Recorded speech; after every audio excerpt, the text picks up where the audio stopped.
He's hacking our systems. Hacking back. Hack, hack, hack, hack, hack, hack, hack. Who is it? Let's make our true presence known. Hidden beneath the world we know, the world they inhabit. But there was one detail he overlooked. Now, What are these guys doing? the resident bad boy. Shall we play a game? How can I ask you that? When they faked the Apollo moon landings. Worked for them. Shouldn't give us too many problems.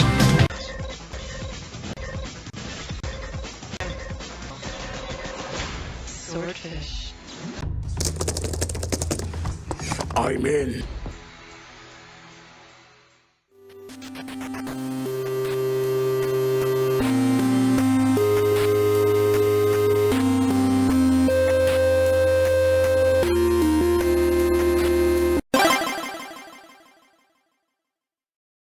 Yeah, what? Oh, fuck! Like that's not James. That's what I mean. There was too much of that, and there was too much of brooding, and too much. It's all just a bit. And then it gets like there's bits. I remember the most excited I got in the cinema. I think apart from the train bit at the beginning, and anything involving Javier Bardem, the one bit that really got me excited was where it's like he's fighting the big Japanese guy or Chinese guy. I don't know, he's Asian, big Asian guy. Let's not go down that way. That'll be the politically correct term. He's Asian, right? He's from the right. I've got the right continent. We're good. And there's some Komodo dragons, and I was like, okay, this is what I paid to see. This is what I fucking came for. That's what I wanted for like an hour and a half, but I didn't get that. I got like 3 or 4 scenes with that in, and the rest of it was Bond and M have got like a love-hate relationship. And he's got some trust issues. Bond's got trust issues, and then they go to Bond's old house. And they booby trap the place like Home Alone. Did you know they tried to get Sean Connery for the role of the caretaker? To play Albert Finney's bit? Yeah.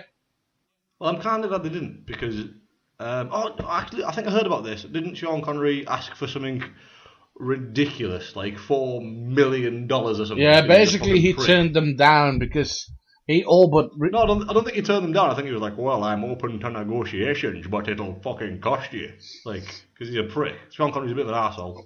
Well, like I said, it was basically turning them down, but in a way that if they didn't, he would make fucking bank, because by that point, he'd already retired from acting. Yeah, realistically, he turned them down. But in a way, I was glad that he didn't anyway, because again, that would have been more nods back to the things that I like more than this James Bond. And B... I love Albert Finney. I fucking love Albert Finney. And when Albert Finney's name came up with the opening credits, I was like, whoa, hold the phone. Albert Finney's going to be in this flick. And then he turned up at the end and he was a fucking badass. I have a passing knowledge of Albert Finney, but I really did appreciate his role in the film as well. Delve into some classic Albert Finney from like the fucking 60s. Like, oh man, some good movies. Okay, awesome. So let me put it like this. If you're ever going to watch any more Daniel Craig movies, don't watch Quantum of Solace first. I definitely won't watch Quantum of Solace. I almost certainly won't watch Casino Royale. You should watch Casino Royale. I might watch Layer Cake one day. Layer Cake is pretty good. Yeah, because that's what I mean. Like, that's, who did Layer Cake again? Was it the same bloke who did Rock and Roller? No, it's not Guy Ritchie. Everyone thinks it's Guy Ritchie because it's just like... I mean, it's basically... It's the same style. Ritchie film. I always felt... And this is...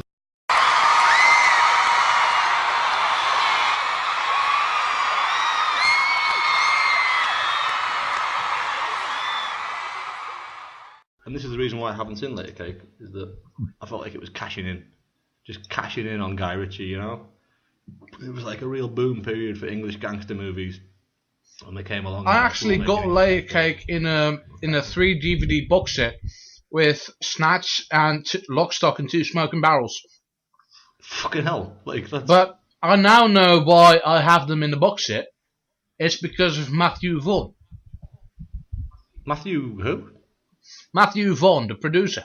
Oh, okay. So he did. Oh, so it's not cashing in then. It's not cashing in because he was making the films all along. Okay, I'll let it off. I kind of like Layer Cake. I think it's a very good crime movie. I've heard it's good. I've heard it's good, yeah. I've heard it's good. And, do you know what I've just realised? Like, I think I've only ever seen, touch wood, 2 Daniel Craig films. And I saw them both in the cinema, and they were both an absolute chore to get through. Yes, I know I'm in the minority when it comes to Skyfall, but I think we can all agree that when the day I sat through the Golden Compass, it was a mistake.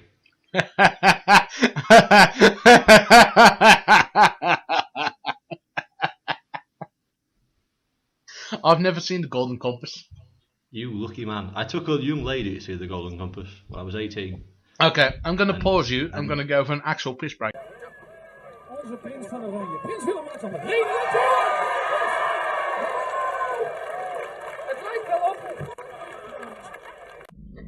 A literal piss break.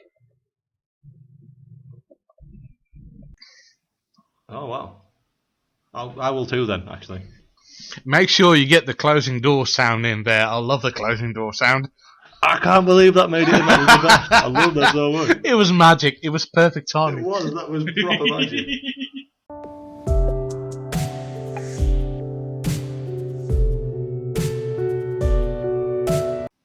We were talking about the prickly issue of a Premier League footballer who was going to go on trial for paedophilia, and there were some off-colour jokes. So if that hasn't quite been picked up by the mic, that'd be grand.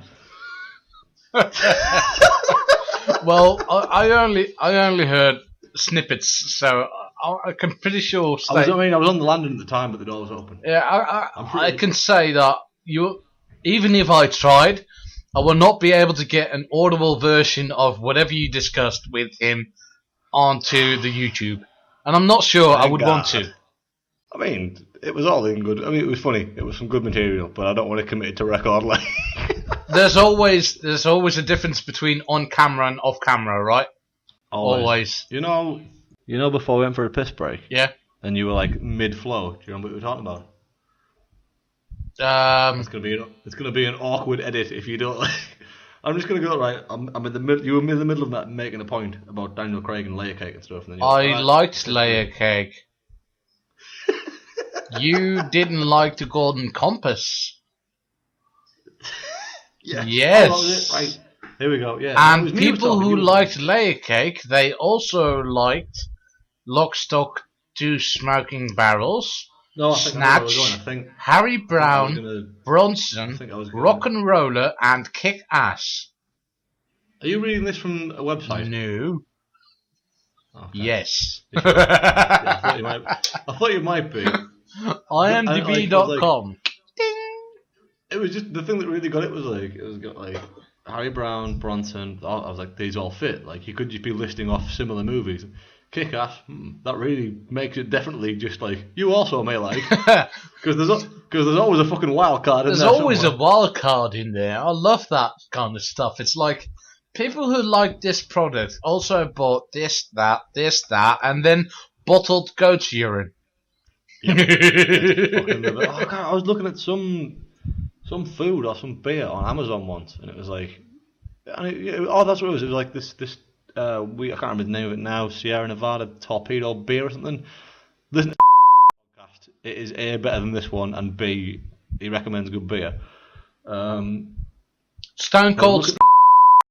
Stone Cold. I was looking to buy that because Stone Cold reckons it's like the best beer ever. So I was looking to buy some of that stuff, and because it's like imported and it's a bit out there, and it's vaguely Mexican sounding, there was all these other like Central American beers and stuff like that. And then at the bottom, just like chocolate crickets, just crickets covered in chocolate. All right, nice. Do you know what? I was going to buy some as well. Oh my god! Nice. Now you mention it, I wanted to get some fucking chocolate crickets. I can imagine them being some. Actually, I was looking through. I was like, maybe they'd be quite good. They actually they don't sound bad. I would eat chocolate crickets. They don't sound too bad. You know what? I am not disgusted by the idea of having to eat insects, but I'm also not bothered or enamored. Again, enamored. I love that word, apparently. I'm not attracted. You're not salivating over it. No, I'm not like, oh yeah, I'm going to have to try that right now. I mean, chocolate crickets, to be fair. You'd have chocolate and you'd have crunchy. That's what I mean. But that's pretty good. I'm not a big chocoholic fan to begin with. And it was like that nice salty chocolate and a nice bit of crunch. I think it'd be pretty good. A chocolate covered cricket.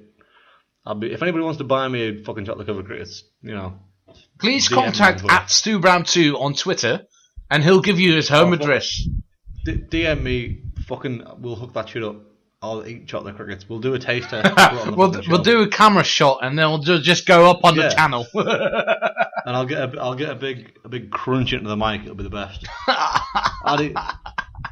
I'd eat a chocolate covered cricket. I would. I would. When we went to France, I wanted to try and find horse meat because I'd heard it was like, you know, that's the old English or the French eat horses, you know. And we went over there, couldn't find any horse meat anywhere, and I really wanted to give it a go. Found some bull's brain, and I was gonna get some, and then I was like, how would I go about cooking this? And then bailed out at the last minute.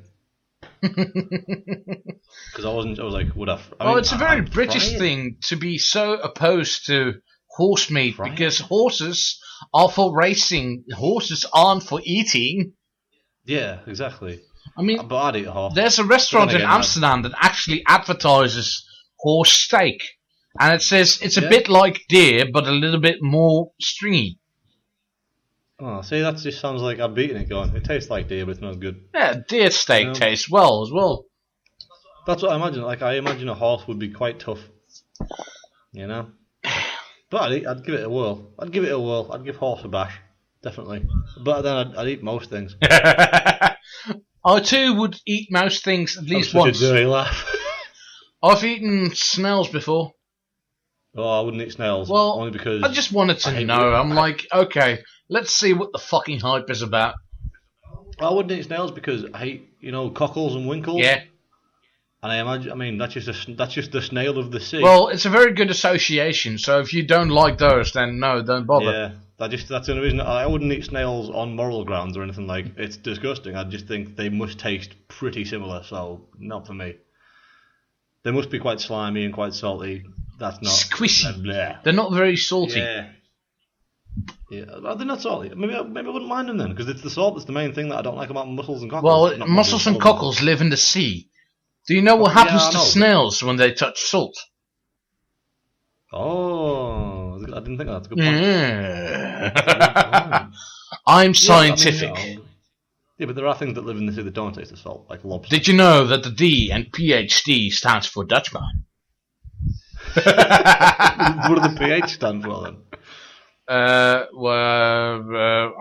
have to go. Please contact me at the following number.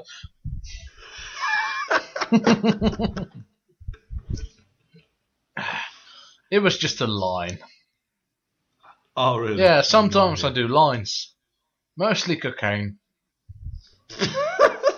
I ain't making it in the edit. The occasional ketamine. I would not recommend ketamine. Again, with the horses. It's a horse tranquilizer, and I've seen people high on ketamine, and they just crashed and burned, and they're like, oh my god, I shouldn't have done that. I'll look at them, Really? and I'm like... I only know two buddies who have taken ketamine. One of them was just like, yeah, it was the best, and the other one was like, well, I mean, I was kind of ruined. He was like, I fell down, and I couldn't get up, and I was convinced I would never get up, and I was convinced I would die. But on the flip side, I was totally fine with that. He was just like, you know what? Fuck it, this is pretty good. Yeah, basically, I've had a housemate with her best friend then, who did that stuff. And they took up the entire living room for 2 days. I couldn't go into the living room because they were just like, I think we're going to die here. By the way, she was a woman, but I'm not going to impersonate her or mention her name, you know, for reasons. Probably the best. She's like, I know I shouldn't have taken horse tranquilizer. And I was absolutely blind to the drug scene at that point. So I'm like, wait, hang on. Ketamine is horse tranquilizer. Yeah, they use it to tranquilize horses. And I'm like, why the fuck are you taking it then? Is there something wrong with you? Well, there is now. That's where that anecdote fizzles out, but, you know, it's where Hey my life keeps kids, going. real winners don't do drugs.